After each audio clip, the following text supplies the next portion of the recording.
Hardware 3 will be capable of solving full self-driving. Yes. Why do you need Hardware 4? Well, you see, Hardware 4 will be 3 to 6 times safer than the average human driver. How do you know that? Because Hardware 3 will eventually be twice as safe as the average human driver. But it isn't yet now, right? No, but eventually it will be better. Okay. When? Oh, trust me, it'll be safer than the average human driver by the end of 2020. End of 2020. Well, I'm sorry. End of 2022. End of 2023, definitely, for sure. Cool. Yeah, let me know when that day comes. You're gonna want to buy it now before the price goes up later. How much is it again? Oh, it's just a mere $15,000. Yeah, no, that's not gonna happen, sorry. Fine, but don't forget Twitter Blue subscription. Please. Are we gonna get the $25,000 car at some point, or? As we say at Tesla, the best process is no process. So the best car purchasing process will be not purchasing the car at all. Okay, can I just have my Cybertruck now? That'll come out at the end of 2022. I'm sorry, end of 2023, for sure. This year, for sure.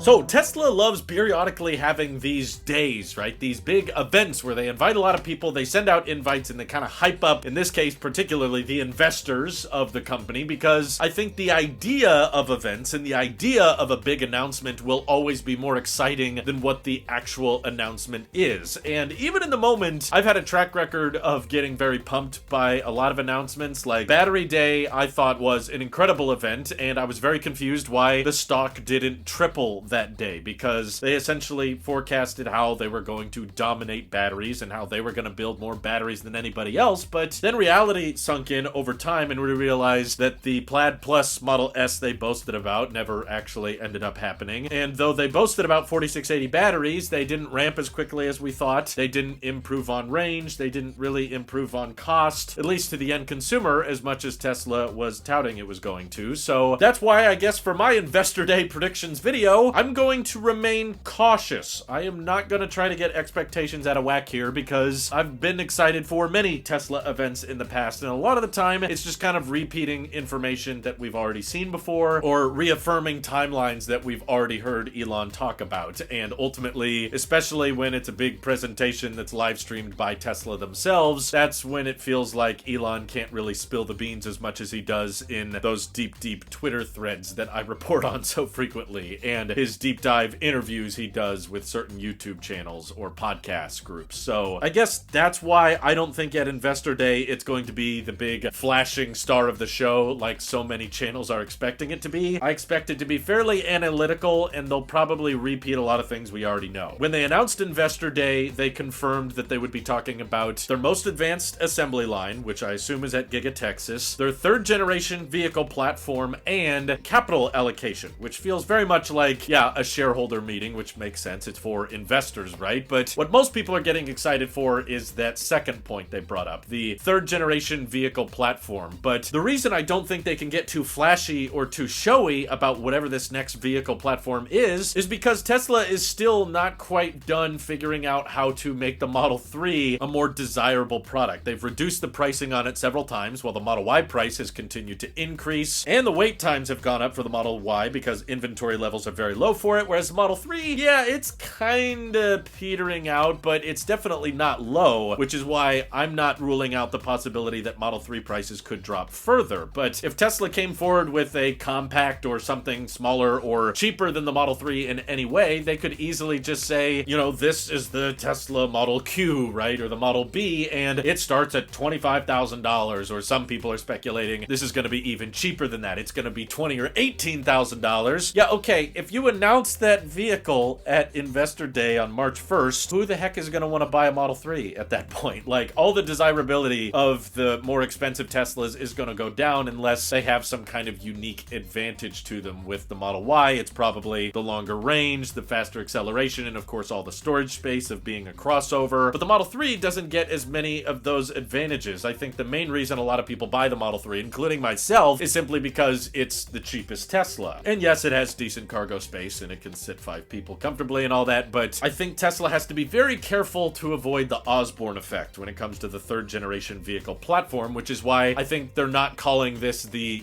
Model 2, Model Q Tesla compact event. In years prior, they talked about there being a Cybertruck unveil, or here's the Model 3 unveil, here's the Model Y unveil. This isn't considered an unveiling event, which is why I think the presentation will probably have valuable insight. It's just not going to be as exciting or flashy as so many of you guys are anticipating it to be, because Tesla financially it's not wise for them. It's not a good idea to get really flashy with, okay, here's the new vehicle. It's going to cost this much and we're going to start building it end of next year, because if they do that, they're just going to tank sales of current Model 3s. So I think they're going to get really into the analytics of it and perhaps talk about, using more structural pieces and having more and more gigapresses to build vehicles across the world and structural battery packs, just like Battery Day. But maybe they've kind of taken what they've learned from lithium iron phosphate, which Tesla said at Battery Day makes the most amount of sense for their RoboTaxi type vehicles. And because there's been tons of leaks surrounding Hardware 4, I think they'll probably talk a little bit more about this next generation computer and how much better it performs, because Tesla for the past 7-8 years has basically stayed consistent with their goal of developing rideshare vehicles capable of driving themselves that are very efficient and very cheap, because those can displace more gas vehicles faster. So if those are using Hardware 4, then they'll probably perform much, much better than what we're seeing currently with full self-driving beta on Hardware 3. And the reason I think they're pitching this as Investor Day and not necessarily, Model Q unveil event is because their mind is investors will see that we're designing a vehicle that is so efficient and so cheap to build, but because it can drive itself so efficiently and so safely, this is going to make us, $30,000, $50,000 a year, and we're going to be able to build them for like sub 20 grand. So you should invest in our company, because the numbers for this RoboTaxi are super nutty, because we're going to be able to crank out millions of these things, and each of them is going to have margins like 10x more than what our current vehicles margins are. That's why I think they're pitching it as an investor day, and they'll dive into the manufacturing of the RoboTaxi, and they'll probably talk about the new camera layout of Hardware 4, which there definitely seems to be some kind of update Tesla's messing around with when it comes to the Model 3, and Green the Only reported on Hardware 4 sporting HD radar, which I'm very surprised by, and having new fender cam replacements, which we can't really get a good look at in the wild. I think it's just going to involve adding a second camera on the little black triangle, on the fender, except instead of facing backwards towards your blind spot, it's going to be facing left and right, so that on blind corners, the cameras on the car can actually see better than a human can. Because right now, if you watch a lot of full self-driving beta videos, that seems to be a common occurrence, is when you're on a blind corner and, there's cars driving by, it's kind of dangerous. The human can actually see further down the road than the cameras can because of the Hardware 3 camera layout. But the downside that I think Elon is kind of backing Tesla into a corner with here is Hardware 4, from what we can tell, is not going to be retrofittable. It's not going to be something you could install in an older vehicle. This is going to be in the RoboTaxis and in future Teslas, but if you paid for full self-driving on a Hardware 3 Tesla, you're not going to be able to pay an extra fee to upgrade to Hardware 4. You're just going to need to buy a whole new car. And I think the danger of Tesla positioning themselves in that way is, Elon's very hopeful that Hardware 3 is going to be safer than a human, but I'm sure Hardware 4, because of the better cameras, the faster chips and everything, and the HD radar, it's going to perform better. But what happens if Hardware 4 reaches regulatory approval and is safer than the human driver, but Hardware 3 does not? What if they hit a local maximum with the current hardware on Hardware 3? That means they're going to have a very large group of people that paid for full self-driving with their older vehicles that go, hold on, wait a minute, am I not getting RoboTaxi access like Elon said I would? And I'm pretty sure Tesla's covered themselves legally. I saw Chuck Cook bringing up a lot of the terminology Tesla's been using on their website, like FSD beta is a level 2 system, and they're not making that much reference to,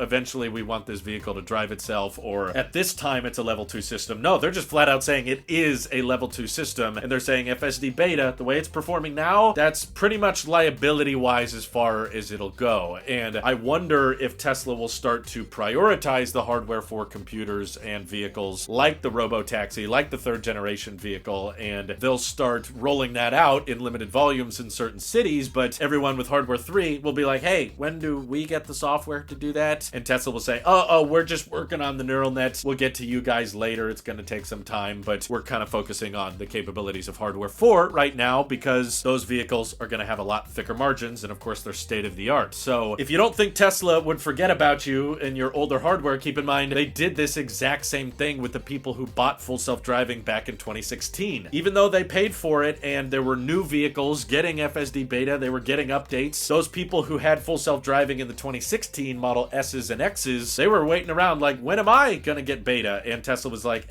you have older cameras and your MCU can't display the visualization properly, so we'll get to you eventually, but not right now. So they can put you on the back burner. That's kind of the legal gray area of Elon making all these promises at these presentations like, yeah, you should buy the full self-driving now because eventually it'll make you money in the future. Whereas what is Tesla actually saying on the website? What are they really promising? And what's something that Elon is just kind of boasting about that doesn't actually hold any legal weight? Maybe you get away with false advertising and you can sue him for misleading people or making overly bold claims, but it seems like when Tesla goes to court about it, it mostly stands with, we failed to deliver on a timeline. That's not the same thing as fraud. And you know how many people are actually going to sue Elon in court? Who has the time for that? And of course, Elon's probably got the best legal team in the world. So I do think it could get messy very quickly if the performance of hardware 4 vehicles is substantially better than hardware 3, especially if RoboTaxis start actually coming out and Tesla can start building them, because those I think are going to take priority, because unlike your full self-driving beta videos right now, you are still responsible for your vehicle. You have to take over if it does something wrong, and even if it does something wrong, Tesla's not going to really be at fault for it. Whereas with the rollout of RoboTaxis, even in limited volumes, anything those vehicles do wrong, or if they cause traffic or they cause an accident, Tesla's going to be liable because there's no one behind the steering wheel, and there probably won't be a steering wheel in the first place. So personally, I know some people are very hopeful that Tesla's going to introduce a compact model or a $25,000 or $20,000 car, but frankly, I don't think they need a new model. I don't think they need a compact in order to hit those lower prices. I'm sure at this event, just like at previous events, they'll talk about how they can update existing factories. Like the Model 3, I think is probably going to get refreshed both at Giga Shanghai and at Fremont in the later parts of this year, maybe next year, and they'll be switching those to single piece castings and LFP and structural pack, maybe even using the design approach of the BYD Blade batteries, and those will be cheaper to build, and they could probably lower prices even further than what they already are, and because they'll be so simple and reduce complexity, they'll be able to build more of them at each factory. Personally, I think you can get the Model 3 to sub $30,000 with existing manufacturing approaches, and then it's going to be a battle of how many can Tesla build. It's not going to be a battle of, can we price a vehicle at $25,000 or $20,000? It's no, do you have the capacity for a Tesla at $25,000, $20,000? Right now, I think the answer is no, and that's why prices aren't going down much more than just a couple grand here and there. But the reason it's an investor day is because it's going to be all about the supply chain and sourcing materials, where they're going to get lithium, and of course Tesla's building out lithium refineries, and there's talk that they're acquiring mining companies, and it's going to be about how all of that is going to go towards this RoboTaxi vehicle, which Tesla doesn't need to sell. You know, you can't even sell a vehicle right now without side view mirrors, so they're definitely not going to sell a vehicle without a steering wheel. Also, even if they legally could, it wouldn't make sense to, because once the vehicle is capable of driving itself, which I think the 3rd generation platform will, it's going to make far more financial sense for Tesla to keep that vehicle themselves and rent it out as a RoboTaxi to those who need it, and that'll make them tens of thousands of dollars a year, and it'll probably last them 10, 15, 20 years. So why would you sell that to an everyday bloke like me, especially for $20,000? No, you're going to keep that, and maybe you can buy full self-driving with your Model 3s and Ys and S's and X's, and Tesla will eventually get around to letting you opt that into the RoboTaxi network. But knowing how every stage of this development, especially given how late the timelines are since Autonomy Day, I think every single stage is going to take longer than you originally think. Nothing Tesla says they're going to do is going to go smoother than expected or quicker than expected. Every stage is probably going to have a lot of hurdles, a lot of hoops to jump through, and I think Investor Day will mostly be a glorified way of Tesla reaffirming what they've already said they're going to do. And this will just give us a little bit more concrete numbers on, like, okay, the RoboTaxi costs Tesla less than 20 grand to build, but they're not going to sell it to us, so that shouldn't affect Model 3 sales. And they're planning on using LFP, you know, rear-wheel drive for all of them. Hopefully we get a design unveil, because, you know, Franz, the chief of design in interviews, has mentioned that his favorite design is one he can't talk about yet. This would probably be a good time to unveil it, but I get the feeling that the unveiling unveiling of this RoboTaxi will confirm to most of us that, oh yeah, no, with that kind of design, you're not going to be able to sell that to everyday people. Like, there won't be pedals, there won't be a steering wheel, and that way they avoid the Osborne effect, but at the same time, they can still talk about all of the manufacturing approaches they're going to bring to the Model 3 to make it cheaper and lower cost. But of course, they have to keep it all pretty vague. They can't go into too much detail, and I think the Model 3 refresh is probably not that far away anyway, so Tesla's not going to be overly worried about it. What do you guys think is going to be announced and unveiled at Investor Day? Feel free to let me know in the comments below, and thank you to everybody supporting this channel directly. It seriously helps us out a ton, as does just watching these videos, so thanks again. Have an excellent rest of your day.